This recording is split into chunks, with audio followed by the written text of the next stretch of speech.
Welcome to A Drink of Wisdom with Jay Wise and Nathan Drinkard. I'm your host, Cody Ward. Thanks for spending some of your time with us tonight. What's going on, guys?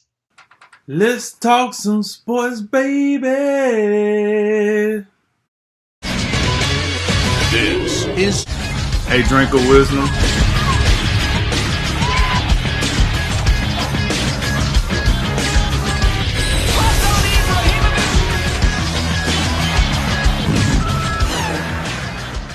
NFL with the rest of the new free agents. From Tom Brady's big decision to Ryan Tannehill getting a Brinks truck, it was a pretty interesting few weeks. There's a couple guys left to go, with guys like Jadeveon Clowney and Cam Newton waiting to sign, but we know where about 85% of our guys are going to be. We just talked about quarterbacks, and we all know Brady would probably easily top most lists, so let's go ahead and throw quarterbacks out, guys. So all the other positions that were signed, which free agent quarterback, or which free agent pickup that isn't a quarterback is going to help their team the most in 2020, Drink? All right. So the first one I want to go with the cornerback position. I want to go with Byron Jones that's signing down with the Dolphins. And the reason being is I remember this time last year and me and Jay was talking, and I remember the one thing he asked me and I had to think about was, he was like, if you had to come up with a storyline for the Dolphins, what would it be? Right, every team in the NFL had a storyline, but the Dolphins. And I was like, oh, man, it got to be a storyline, right? Cincinnati didn't have one either, by the way. They were the two where they were just blank. You know, I mean, I guess you could have did something around Andy Dalton and AJ Green. I don't know, but they didn't have a storyline at all. Now, this year, we're talking totally different. They beat the Patriots. They seem to, Brian Flores seemed to have a good grip on the team. He got rid of some riffraff. He got some picks back, and now they could possibly go out and get Tua now and then bring him in the mix. And they spent some money this offseason. They got the two highest paid cornerbacks. And I think that's going to be a really big deal. I think they're going to be able to put the AFC East on notice now. Like, when you come and play Miami, don't just stare at Fitzpatrick and think, oh, yeah, it's the Dolphins. It's a pencil-in win. No, you're going to have to take them a little serious. And what I like was, hey, you went out and got the big fish at cornerback, because when you look at all the cornerback signings, Byron Jones was the biggest signing of them all. So, in the sense of contract signing, you got the big fish at cornerback. Now, your team has the two highest paid cornerbacks in the NFL. You better be able to lock some things down out there. So as far as cornerbacks go, I'm gonna go with Byron Jones, and then my second one was Jack Conklin going to Cleveland. Here's the deal: Cleveland had a whole lot of things go wrong for them last year, but one thing that got brought to my attention that I might have undersold was that offensive line. The offensive line was terrible. I mean, we could talk about Baker Mayfield and his subpar performance, but it's a little hard for anybody to throw the ball when you got a defensive lineman sitting in your chest every snap. And for the most part, he was running for his life. And they went out and they made, I don't even know how they got Jack Conklin from Tennessee, but they got him. Because I was sold that he was going to sign back with the Titans. That's why Derrick Henry got the franchise tag. Somehow, Cleveland walked right on out with the contract, chucked the deuces, and told them, holla at me, baby, right after they got Austin Hooper. So, listen, I think that is a significant signing for a team because I said this on a previous show. What Cleveland did this year in offseason that kind of makes me think they're going to take a step forward is they address real deal issues. They didn't go out and just sign a big name.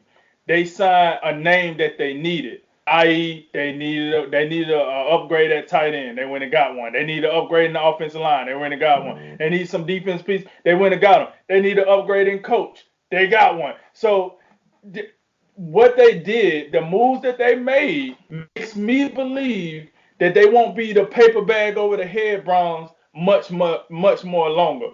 So those are my two guys, Byron Jones to the Dolphins and Jack Conklin to the Browns.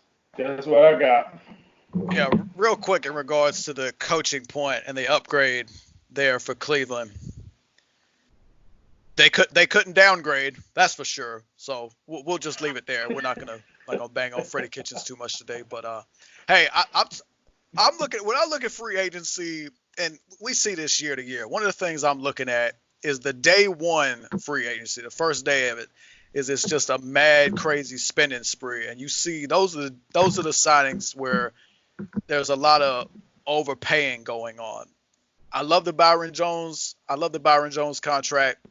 I love the Byron Jones signing, but that's where that kind of falls in. Not that it's a bad signing, but that's probably a bit more than I like to pay. They paid too much. I think so. Okay. That's not to say he won't play well for him, but when you look past the first day or the first couple days, that first huge wave, then you get more into the true value signings. And I'm looking at the New Orleans Saints right now, and I think the signing of Malcolm Jenkins on the back end of that secondary is a major deal. Not only with how he can play the position, but the intangibles and the leadership that he's going to bring. And we saw it for years with the Philadelphia Eagles. I mean, the past couple of years, this guy was the absolute glue keeping anything together out there. I mean, can we talk about how bad the Eagles secondary was the past couple of years? I can't even fathom how unwatchable they would be without Malcolm Jenkins. So you got him coming back to New Orleans where he started his career at, and Sean Payton has been on the record saying one of the biggest mistakes he's made as coach of the Saints is letting Malcolm Jenkins walk 6 years ago. They've got him back now. They've rectified that mistake, and I think that's going to be a huge deal. He's also going to be able to mentor those young guys, Marcus Williams, Marshawn Lattimore, get them puppies organized, as Bill Raftery likes to say. You got Janoris Jenkins out there as well. I'm really looking forward to watching that defense with Malcolm Jenkins back in New Orleans.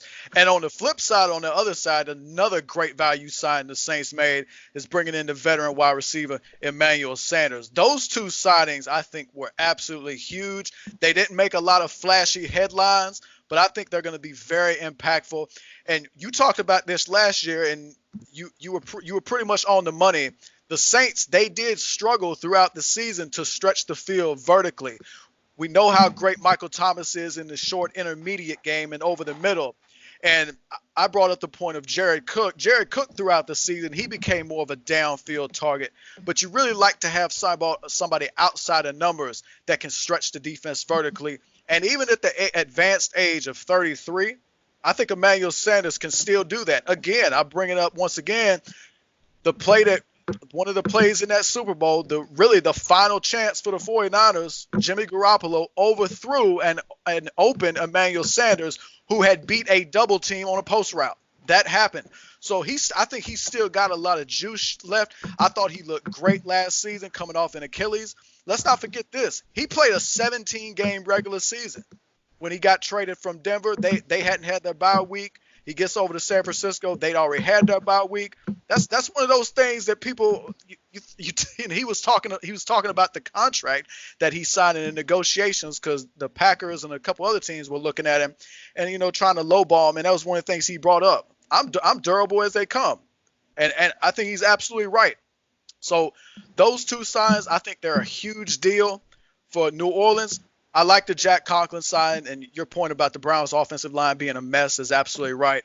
And that's going to help them tremendously. It's also going to help Nick Chubb. I mean, as great as Nick Chubb was last year, he should have even more room to operate now with a guy like Jack Conklin opening up holes on that right side. And last point about the Dolphins. As much as we like Byron Jones, I think the Jordan Howard signing is a big deal at running back. I really, really do. I think he's going to have a great impact for them. Yeah, I kind of agree with y'all as far as the corners go. I think we look at Byron Jones. What I kind of like about it is it's a little more of a boom or bust signing. You're talking, there's a couple other corners that were much safer signings, but Byron Jones, that money, it's completely boom or bust. But the Dolphins are one of those teams that are in the position to do just that. Hey, we're going to go out and we're going to get the best dude. We're going to throw our dart at the number one player on the free agency list, and we're going to go get him, right? And that's a really good 1-2 combo with Xavier and Howard, and on a team that's just loaded up with talent now. And I like it too because think about the timing. The AFC East now, it's open. The Patriots look like they might tank the whole season. Who even knows? So for a team that has, hey, we understand the room, we understand what's going on, and we're gonna go get the best guys and try to get the ship turned around. I like it a lot. And the AFC East doesn't have a lot of receivers to worry about right now, anyway. So you're going to be able to just lock down some of your opponents you're going to see twice a year. Another one I kind of like is James Bradbury going to the Giants. That's kind of a little bit under the radar, but the Giants really need a cornerback depth. They had no one above the age of 24 on the roster, and he's going to bring stability. You know, one of the things you want to do in free agency is you want to provide stability, and you want to plug holes before you get to the draft. In the draft, you just take the best player available. You don't have to worry about it instead of going out there with a shopping list. That's not what you want to do. You have DeAndre Baker you signed last year, and he's got a guy now that can mentor him, kind of show him how to go. And Bradbury's a stable guy. He's started in, I think all but one game he's played, and you're going to need him because you get Michael Thomas, Mike Evans, and Julio Jones being thrown to by Breeze, Brady, and Matt Ryan. So, yeah.